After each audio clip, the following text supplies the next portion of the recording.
बेयावहायबो नै मिलौहाब नामा ने रेस्टुरेन्ट दाबा नै फारसेनिफ्राय दंखायो अमा दाउ सबाय इनिफ्राय साम' ना मायो एम्फौ लाथा आयै ओरैबायदि गोथाव गोथाव आरोखि ना नै बेनिफ्राय मा मोनजायो आदा एसे खोन्थानांगौलाय नांगौ बायदि मोनजोबगोन मैसोनिफ्राय अमा दाउ अमा फ्राय हांनाय अमा बेदर अमा हांनाय मोनजोबगोन उदै गर' नांलायखाबाय आं गोथाव गोथाव बानाय आरो सिख्लाफोर संगोन जोंना सिख्लाफोरसो इसोरनो नामा माबा संग्राफ्रानो आच्छा सेब गोजाखा अह दे एसे खोन्थाना हरदो दे मा संनानै जाहोनो गोरों नोंसोरो एसे खोन्थाना हरदो आं फैलाबायलायथ' फ्रियाव जाहोनांगोन दै दसेलाबो मोनजागोन दा दे मोजाङै मावदो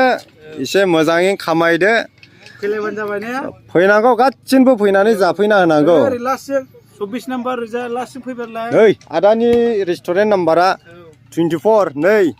सोरबाफोर जानो फैदोंला उमुगनि इउटुबाव नुदोंमोन बिदि गोथाव होनदोंमोन डिसकाउन्ट मोनगोन नै डिसकाउन्ट मोनबावगोनसोनो 10% डिसकाउन्ट होगोन बिनि नामाव फैयोब्ला जय नार्जारि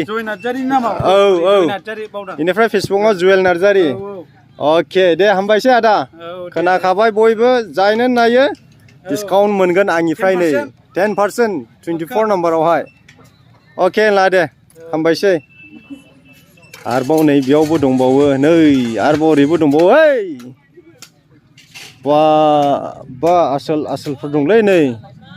बा नै ओइ बेनिफ्राय नोंसिनिसो नामा इयावलाय दे मोजां बरियालै दे मथा मथि आं रेस्टुरेन्ट हाबै नायफैबाय गोबां जायगा 25 ने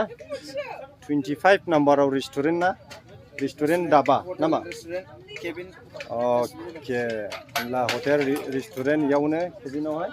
नायनो हागोन माबायदि आरोखि ना ओरैबायदि लावै लावसे आं दासो ससे हाबनानै नुबाय आं नोंथांमोननो देखायगोन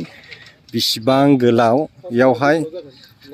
नायलान जाबाय दै अ माय गड नै 1 2 3 4 5 6 7 मोनसे लाइनावनो 7था खथ्रा दङ आरोखि ना दांखल दङ ओरैहाय नै लारि ओरैबायदि मोजां आरोखि ओरैबायदि लेटेस्ट आरोखि ना नै ग्रेन्डल' जेबो टेनसन गैया बुंनो गोसो दंबावो नामा फंबाय मा बुंबावनो ने बेनोसै फैदो जाफैदो बयबो औ नायनानै आइटेमफ्रालाय मोनगोन एभेलेबेल मोनजोबगोन ने अमानिफ्राय लानानै मैसो दाउ गासिबो ना ने होनब्लालाय लेटेस्ट चाइनिस आइटेमा गासिनबो ने आरोबाव साउन्ड सिस्टेम दंबावोसो ओरैबायदि दिक्स ओरैबायदि इन्ट्रेस्ट जाबावगोन आरोखि जोङो ब्रादारा एसे बेस्थ' रायज्लायबाय थाथ'थोंसै दे होमबा हिन्जावनि दे हिन्जावनि लाबो नोंनि लाबो एखे खालाय आदा नंगौ नाङा नंगौ दा दे मोजां माव दे दाउ बेदर हांनाय बायदि दंजोबो जाहैबाय ने आदा अह लेटेस्ट गोदान बानायना लाबोदों नै आदामोना नङा सरि दे जेबो नङा दे नै आदाया मावगासिनो दङ जाय जाया जानो गोसो फैनानै जाफैना हो ना माथो होनो आदा ने औ दे नोंथांमोननो गोबां जायगा देखायखाबाय आङो नै ओरै सोरगिदिं राउन्डखौ आं देखायखाबाय नोंथांमोना फैनानै बेरायफैदो आरो बे आइ फवालि पिकनिक स्पटआवहाय माने जानो खुलिनो थांगासिनो दङ बावलै नै दिनै सुक्रुबार गाबोन होनजासै आरोखि ना गाबोननो 13 थारिखआवनो अपेनिं जागोन बे जायगाया बेनिफ्राय ओरै आइ फवालि ब्रिज नै ओरैहाय ओरै बैग्रि बागान बेनिफ्राय ओरैहाय नै गोबां जायगा दंजोबो ओरैहाय सोरगिदिं दंजोबो आरोखि ना नै अके होनब्ला बयनिसिमबो दिनै भिडिअखौ आं बेयावनो फोजोबनाय जासिगोन बेनिफ्राय जाय जाया इन्ट्रेस्ट दङ फैदो नायफैदो मानो होनब्ला जोंनि आइ फवालियाबो बिराद मोजां जायगा जाबाय बेनिखायनो खावलायहरनाय थाबाय